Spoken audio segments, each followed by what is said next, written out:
Assalomu alaykum do'stlar. Bugun siz bilan buxgalteriyaning juda muhim bir jarayoniga sho'ng'iymiz. Aktivni hisobdan qanday qilib to'g'ri chiqarish kerak? Keling, IAS 16 standartini olamizda, buni amaliy misollar bilan oddiy tilda tushunib olamiz. Tayyor bo'lsangiz, boshladik. Bir tasavvur qiling-a, kompaniyangizdagi ancha ishlab bergan bir uskunani sotmoqchisiz. Xo'sh, bu kelishuvdan foyda qildingizmi yo zarar? Qanday hisoblaysiz? Aynan shu savol bugungi suhbatimizning markazida turadi va biz unga aniq raqamlar bilan javob topamiz. Yaxshi, keling birinchi poydevordan boshlaymiz. Amaliy misolga o'tishdan oldin aktivni hisobdan chiqarish degani o'zi nima va standart bo'yicha qanday qoidalari bor, shularni bir ko'rib chiqaylik. Demak, derecognition yoki o'zimizning tilida hisobdan chiqarish bu aktivni kompaniyaning balansidan, ya'ni mol-mulklari ro'yxatidan o'chirish degani. Buning uchun ikkita asosiy sabab bor. Birinchisi va eng ko'p uchraydigani aktiv sotilganda. Ikkinchisi bo'lsa, undan endi umuman hech qanday iqtisodiy foyda kutilmasa. Aytaylik, uskuna tamoman ishdan chiqdi, tuzatishning iloji yo'q. Ana o'shanda ham hisobdan chiqariladi. Mana, butun jarayonning yuragi bo'lgan formula. Hammasi juda oddiy. Hisob-kitob qilish uchun aktivni sotishdan olgan pulingizdan uni sotgan kuningizdagi balans qiymatini ayirib tashlaysiz. Shu xolos. Agar natija plus chiqsa, tabriklayman, foyda qildingiz. Agar minus bo'lsa, demak zarar. Butun hisob-kitobimiz shu formulaga tayanadi. Nazariyani bir chetga surib, endi amaliyotga o'tamiz. Keling, bir kompaniya ikkita bir xil parchalash mashinasini sotgan vaziyatni ko'rib chiqamiz.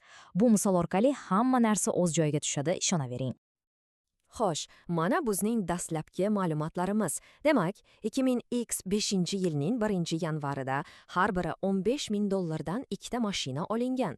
Kompaniya 5 yillik to'g'ri chiziqli amortizatsiya usulini qo'llaydi. Bu degani har bir mashina uchun yiliga $3,000 eskirish hisoblanadi. Endi esa eng qiziq joyiga keldik. Bu mashinalar sotilyapti. Yaxshi, keling birinchi mashinadan boshlaymiz. Uning sotilishidan ko'rilgan zararni qadam-baqadam hech qayerga shoshilmasdan hisoblab chiqamiz. Har bir qadamga diqqat qiling. Juda oson. Demak, birinchi mashinaning taqdiri u 2027-yilning 31-martida $8,000 sotilibdi. Bu yerda biz uchun eng muhim ikkita ma'lumot bor: sotilgan sana va sotilgan narx. Qolgan hammasini shular asosida topamiz. Endi eng muhim ish yig'ilgan amortizatsiyani hisoblaymiz. Qarang, 2005 va 2006 yillari to'liq ishlagan, ya'ni 2 yillik eskirish bu $6,000.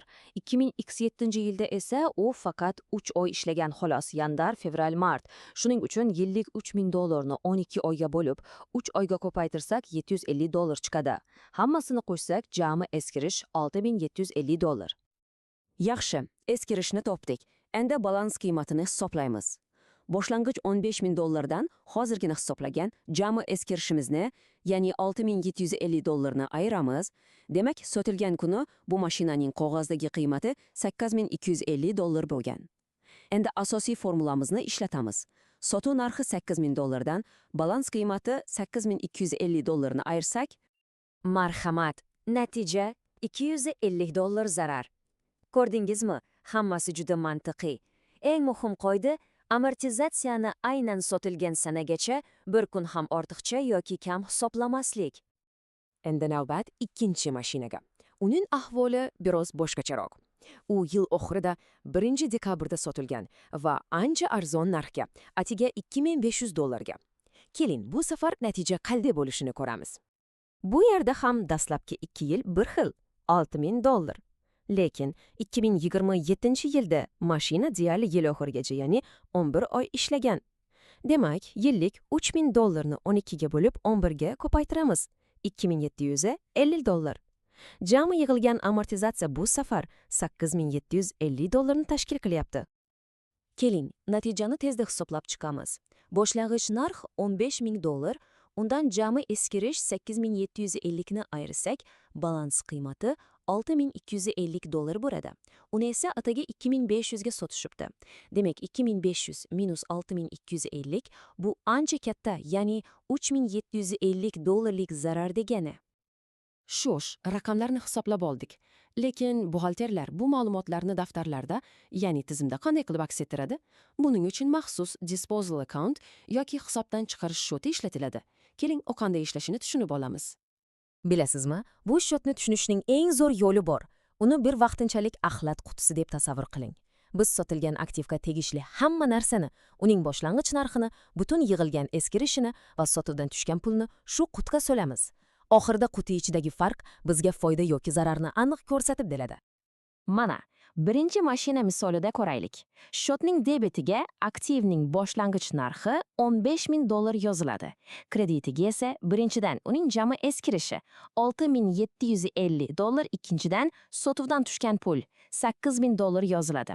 Endi qarang, ikki tomonni tenglashtirish uchun kreditda $250 yetishmayapti, to'g'rimi? Ana o'sha $250 bizning zararimiz bo'ladi va u ham kreditga yozilib, shotni mukammal tarzda yopadi.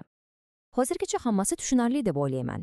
Endi esa keling biroz murakkabroq, lekin amaliyotda uchrab turadigan juda muhim bir holatni ko'rib chiqamiz. Agar sotilayotgan aktiv avval qayta baholangan, ya'ni qiymati oshirilgan bo'lsa-chi? Bu yerda juda katta farq bor. Diqqat qiling.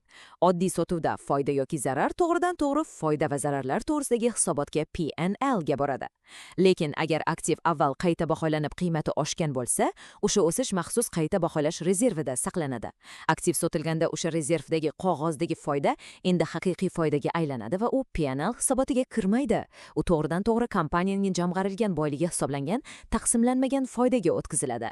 Bu juda nozik ammo muhim qoida. Xo'sh, bugungi tahlilimiz ham o'z nihoyasiga yetyapti. Keling, eng muhim xulosani bir eslab, keyingi mavzumiz nima bo'lishini bilib olaylik. Demak, bugungi mavzudan siz olib ketishingiz kerak bo'lgan eng asosiy xulosa bu: aktivni hisobdan chiqarishda eng muhimi, eng nozik nuqtasi bu amortizatsiyani aynan sotilgan sanagacha bir kun ham adashmasdan to'ppa-to'g'ri hisoblash. Aynan shu sizning moliyaviy natijangizning aniq chiqishini kafolatlaydi. Va nihoyat keyingi suhbatimiz uchun bir qiziq savol. Aytaylik, siz yangi uskuna sotib oldingiz va davlat uning xarajatining bir qismini sizga grant sifatida qaytarib berdi. Bu pulni nima qilasiz? Uni daromad deb hisoblaysizmi yoki uskunaning tannarxidan ayirib tashlaysizmi?